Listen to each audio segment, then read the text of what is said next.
Imagine staring at a master plan of one of the wealthiest financial capitals on Earth. Right in the heart of the city, surrounded by glass skyscrapers, luxury malls, and prime real estate, lies hundreds of acres of corrugated tin roofs, narrow alleys, and informal settlements. To an outsider, this looks like an untapped gold mine. You think to yourself, land here is worth billions. All I need to do is clear out the slum, erect modern residential towers, sell them at market price, and walk away a billionaire urban hero. Well, here is the brutal reality of urban renewal economics. Slum redevelopment is not a standard real estate play. It is a high-wire balancing act between complex financial engineering, intense social friction, and volatile political pressure. The land is never truly empty. Forced eviction is a legal and PR nightmare, and a single delay in getting community consent will let compound interest on your bank loans burn your company to the ground before you lay a single brick. You are not just building apartments, you are attempting to restructure an entire living social ecosystem. Business model is, before bidding on a multi-billion-dollar mega project, you must realize that slum redevelopment isn't a single business model. It breaks down into 5 distinct operating engines. The public-private partnership SPV model, the Dharavi framework. The government creates a special purpose vehicle alongside a private developer.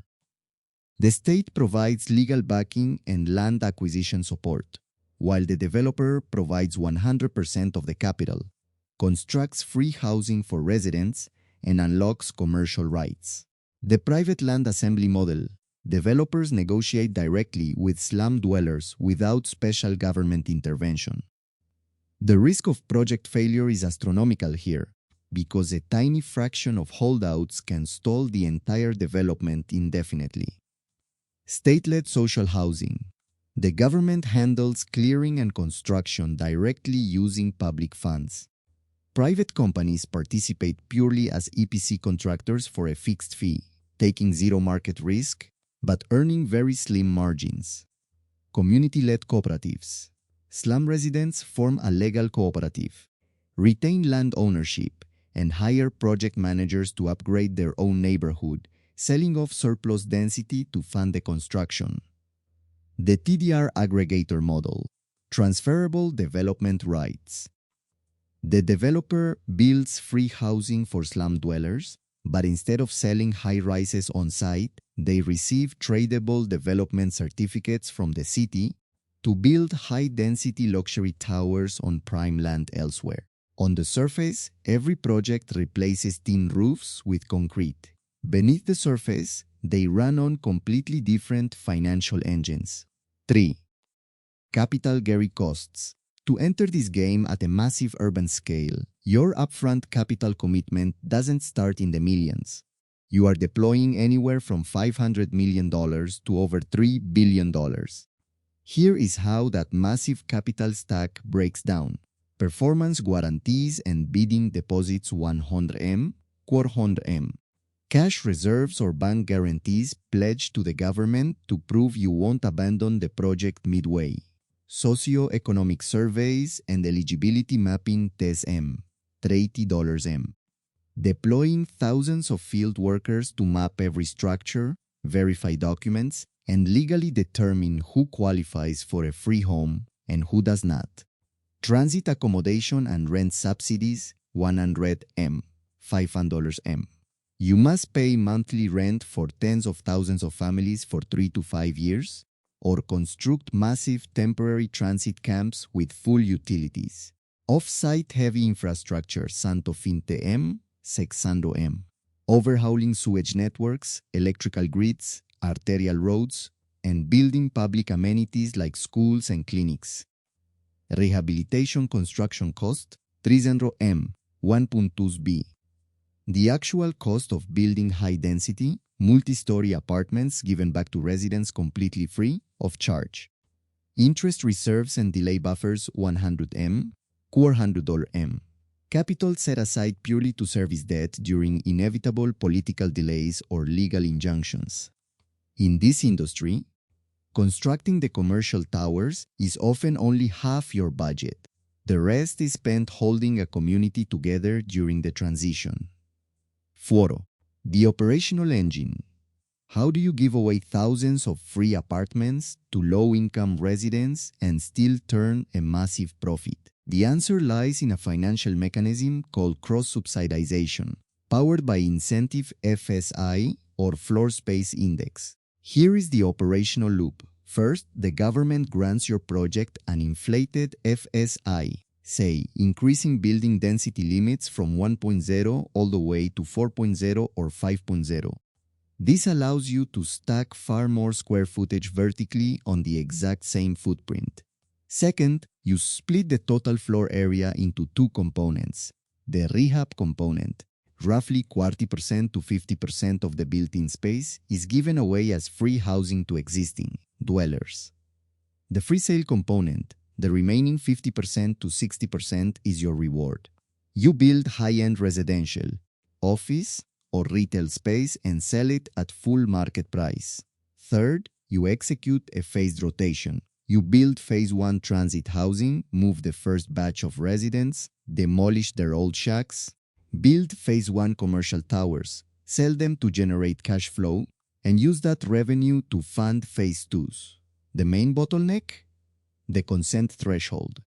If you fail to secure agreement from 50% to 70% of the local community, construction cannot legally begin. Slum redevelopment is a structural trade-off. You construct free housing for the poor to buy the right to sell high-density luxury space on the remaining skyline. 5. The paradoxical insight now. Let's look at the core financial truth of this entire business model. A truth that 90% of traditional real estate developers fail to grasp. Most people look at these projects and assume this is just standard real estate development on prime land once you clear out the slums. But here is the counterintuitive reality. You are not a real estate company. You are a social and institutional risk management entity, whose final product just happens to be a clean legal land title. Let's break this down. The underlying land beneath a slum isn't valuable because of its location. It was always in a prime location. Its economic value was locked at zero because of a social deadlock. No one had clear titles, no government could legally evict hundreds of thousands of voters, and no bank would ever accept the land as collateral. Your core capability, therefore, isn't pouring concrete or designing pretty glass facades. Any contractor can pour concrete. Your true skill is converting an unregistered, dispute-heavy community into a bankable, clean title asset. Every month you save by building community trust and resolving land disputes is a month you save millions in interest payments. If you fail at social engineering, the land remains locked and your capital drowns in holding costs. Your profits aren't generated on the construction site, they are generated at the community negotiation table. 6. Real wound case study look no further than Asia's most famous mega-slum, the Dharavi redevelopment project in Mumbai, India.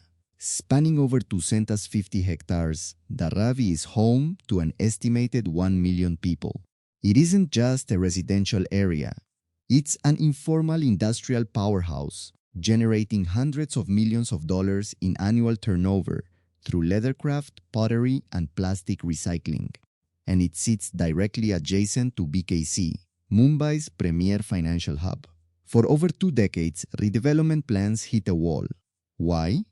Not due to a lack of capital, but because of the eligibility battle. Residents demanded that every household be given a free home, while state guidelines only recognized dwellers who could prove occupancy prior to specific cutoff dates. Furthermore, traditional high-rise apartments threatened to destroy ground-floor informal workshops, wiping out the community's livelihood. The lesson from Dharavi is clear. If a developer treats a slum as mere empty ground, ignoring its informal economy and social fabric, the project will stall for decades under political and legal warfare. Urban renewal isn't just replacing tin with concrete, it's preserving the economic engine that keeps a community alive. 7. Sample Financial Model, P&L. Let's run through a spoken profit and loss statement for a hypothetical $500 million redevelopment project. Assumption: a 10-hectare site with 5,000 informal households. Granted an FSI of 4.0, generating 400,000 square meters of total floor area. Total revenue: from selling 250,000 square m of market rate space at $2,000 second square m. 500,000 100 development costs. Rehab construction 150,000 square m at 600 second square m free housing. 90 million 18 stareros commercial construction 250,000 square m at 700 en 175 million 35. Transit housing and rent stipends. 5. ZIL families over 4 years. 48,000 9.6 civic infrastructure and roads. 35,000 setesor financing cost and bank interest over 6 years. $45,000. Ceros, 9 test legal, social surveys and admin. 22,004. 4 miros total project costs. 415 million, 83 piros earnings before taxes, 85 millions, 17 millones net profit margin, 65 millions y disantres 13% of total revenue. Notice this balance sheet carefully. Nearly 35% of your total budget is spent on non-commercial items, rehab housing, transit stipends, and social management, just to unlock the right to build the commercial portion. In a slum redevelopment P&L, your margin for error is razor thin. A 2-year project delay can easily wipe out your entire 13% profit in interest payments. 8. Best case versus worst case, your ultimate return on investment depends entirely on execution speed.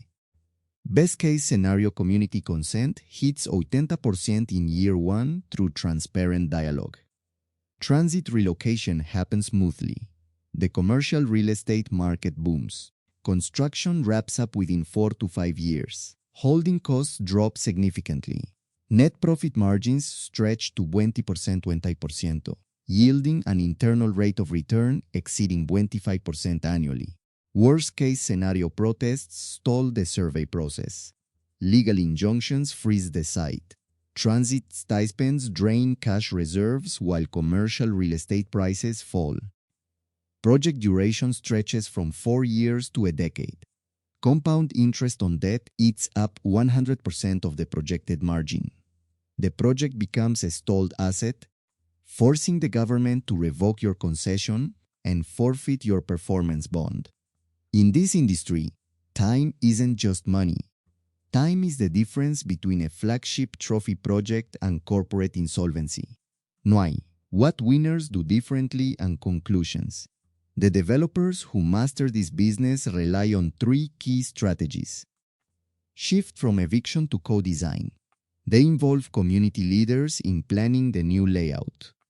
When residents feel like co-creators rather than displaced victims, consent thresholds are reached in months instead of years. Integrate livelihood spaces. They don't just build bedrooms, they design ground-floor commercial stalls and light industrial hubs so residents can keep running their informal businesses. Deploy stress-tested patient capital. They avoid high-cost, short-term debt during the land assembly phase, relying instead on equity and impact investment funds that can withstand political cycles. Conclusion: running a slum redevelopment business using the Dharavi framework is not a quick land grab.